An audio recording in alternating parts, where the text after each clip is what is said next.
The question is simple. Could the missing link still be out there? Somewhere in the deep woods of the Pacific Northwest, or the vast frozen Himalayas, or the dense jungles of the Congo. It's a creature half ape and half human, living just beyond our sight. It's a powerful idea. It's exciting. The thought that our world still holds a secret that big, a direct connection to our own deep past, is hard to resist. But, to answer the question, we have to understand what the question is really asking. The term missing link itself is the first problem. It creates an image in our heads. It's the image of a chain. You have an ape on one end, you have a human on the other. And in the middle, there's a single empty space in the chain waiting for one specific creature to be dropped in. Once we find it, the chain will be complete. The story will make sense. Science doesn't work like that. Evolution isn't a chain. It's not a straight line, a ladder of progress from a stooped ape to an upright human. A much better image is a bush.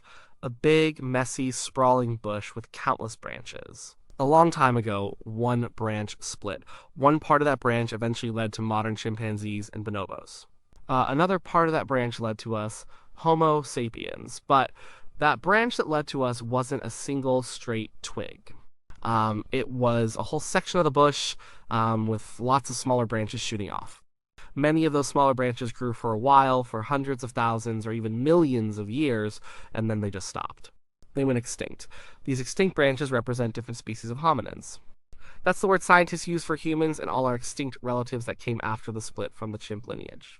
There wasn't just one type of pre-human creature living at any given time. Often there were several living in the same places, sometimes even interacting. We weren't the inevitable winners of a race, we're just the last branch left on our part of the bush. So, when we talk about a missing link, what we're really talking about are transitional fossils. Fossils that show the features of both an older ancestral group and a newer descendant group. And the thing is, we found them. We have found so many of them that the term missing link doesn't make much sense to a paleontologist anymore. Every time they find a new hominin fossil, they are finding another link. The chain, if you want to think of it that way, is already loaded with them. The gaps are getting smaller and smaller every year. The story's getting clearer. Let's go back, way back, around 6 or 7 million years ago in Africa. That's roughly when that big branch split. The one that separated the ancestors of chimps from the ancestors of humans. What did the creatures at that split look like? They were probably something like an ape, but not a modern gorilla or a modern chimp. They were their own thing. And for a long time, the fossils from this crucial period were the ultimate missing links. We had nothing. Then discoveries started to happen. Scientists found bone fragments of a creature called Sahelanthropus chidensis. It lived around 7 million years ago. Its skull was ape-like, with a small brain. But the hole where the spinal cord connected to the skull, the foramen magnum, was positioned underneath the skull, not at the back like in a knuckle-walking ape. This hints, just hints, that it might have held its head upright and walked on 2 legs. It's not definitive proof, but it's a clue. It's a link. Then we have Ardipithecus ramidus, nicknamed Ardi. Ardi lived about 4.4 million years ago in what is now Ethiopia. The discovery of her skeleton was a huge deal. It was remarkably complete, and she was a strange mix. Her pelvis showed she could walk upright on the ground, but her feet were fascinating. She had a grasping big toe, like an ape's, perfect for climbing in trees. She wasn't a knuckle walker like a chimp. She wasn't a dedicated biped like us. She was something in between. She was a creature that could move effectively, both in the trees and on the ground.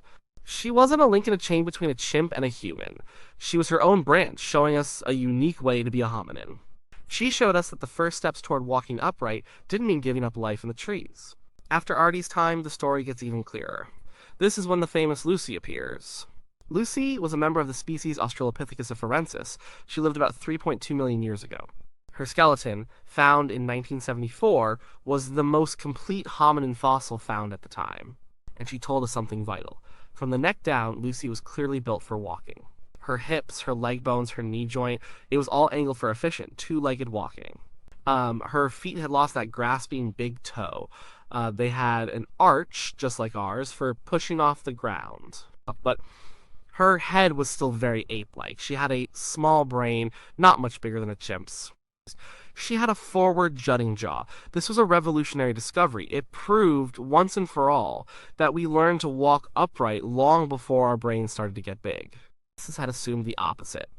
They thought our big brains came first, and that intelligence is what allowed us to develop things like bipedalism. Lucy flipped that idea on its head. Walking upright came first. It freed our hands. And once our hands were free, they could be used for other things, like carrying food. And eventually, making tools. That's the next big link. Around 2.5 million years ago, we see the first simple stone tools. And we see a new hominin on the scene, Homo habilis, which means handyman. Homo habilis had a slightly larger brain than Lucy's species. Its face was a bit flatter. Still small, not much bigger than an Australopithecine, but it was doing something new. It was intentionally striking rocks together to create sharp flakes for cutting meat off bones. This was a game changer. Access to meat and marrow meant access to a dense source of calories and fat. And that kind of fuel is exactly what a growing brain needs. You can see the feedback loop starting. Walking upright frees the hands. Free hands can make tools. Tools allow for a better diet. A better diet fuels a bigger brain. A bigger brain can figure out how to make better tools. And on it goes. After Homo habilis came Homo erectus. This was a truly transformative species. They appeared in Africa almost 2 million years ago. Homo erectus was bigger. They had body proportions much more like our own, with long legs and shorter arms. They were built for walking and running long distances, and their brains were significantly larger.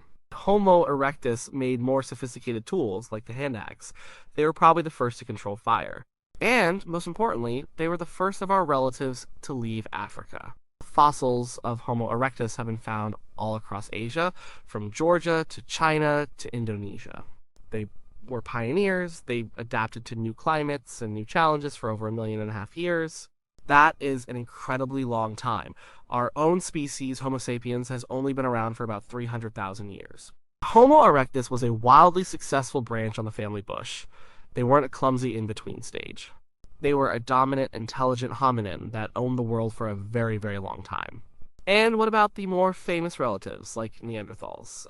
For a long time, Neanderthals were the classic cavemen of cartoons. Grunting, stupid, brutish. We now know that's completely wrong.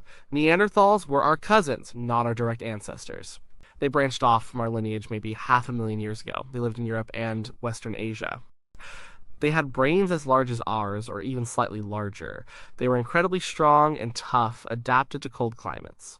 They made complex tools, they hunted huge animals, they controlled fire, they buried their dead, and they probably had some form of language.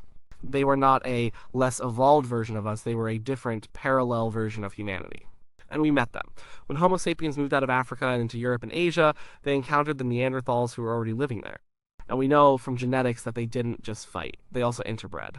Most humans today whose ancestry is from outside of Africa have a small percentage of Neanderthal DNA in their genomes. Their branch of the bush may have died out, but a few of their genes live on in us. And they weren't the only ones. In 2010, scientists analyzed DNA from a tiny finger bone found in a cave in Siberia. The DNA didn't match ours, and it didn't match the Neanderthals. It was something new. They called these people the Denisovans. We know almost nothing about what they looked like. We have a few teeth and a jawbone fragment, but that's it. But we have their genetic code. And it tells us they were another sister group to us and the Neanderthals. And it also tells us that our ancestors interbred with them too. Especially in parts of Southeast Asia and Oceania, people can have a significant amount of Denisovan DNA. So, the scientific picture isn't of a single missing link. It's a rich tapestry of different hominin species, a world full of different kinds of people, all of them links in a vast interconnected story. And we're still finding more. In 2003, on the Indonesian island of Flores, researchers found skeletons of a tiny hominin species, barely 3.5 feet tall. They were nicknamed hobbits. The species Homo floresiensis lived until as recently as 50,000 years ago. That means that while our ancestors were painting on cave walls in Europe, a completely different kind of human was living on an island in Southeast Asia. This discovery was a shock. It showed that our family bush was even more diverse and complicated than we ever imagined. Okay, that's the science. We have found the links, not one, but hundreds. The story of human evolution is no longer a profound mystery with a gaping hole in the middle. It's a detailed, evidence-backed narrative, even if there are still questions to answer and more fossils to find. So why does the idea of Bigfoot or the Yeti persist? If the missing link is an outdated concept, why are people still so obsessed with finding a living one? Because that's a different question. It's not really about fossils or evolutionary theory. It's about wonder. It's about the desire for the world to be bigger, more mysterious, and wilder than it seems. The modern world can feel mapped, measured, and fully known. Every corner is visible on Google Earth.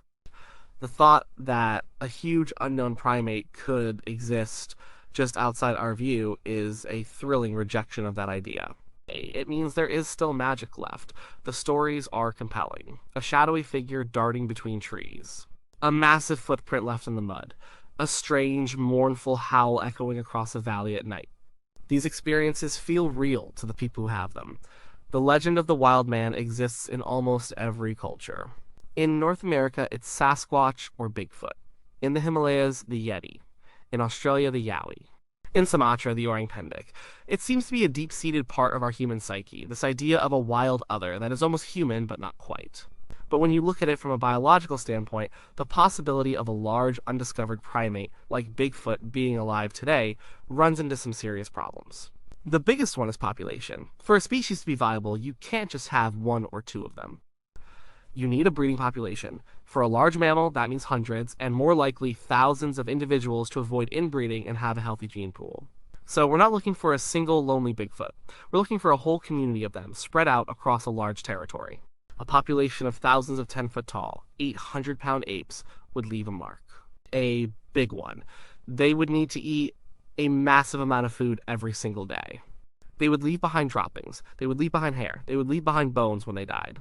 They would have to cross roads, they would get hit by cars, they would be caught on the tens of thousands of trail cams that hunters and wildlife researchers have set up all over North America's forests. Yet, we have nothing.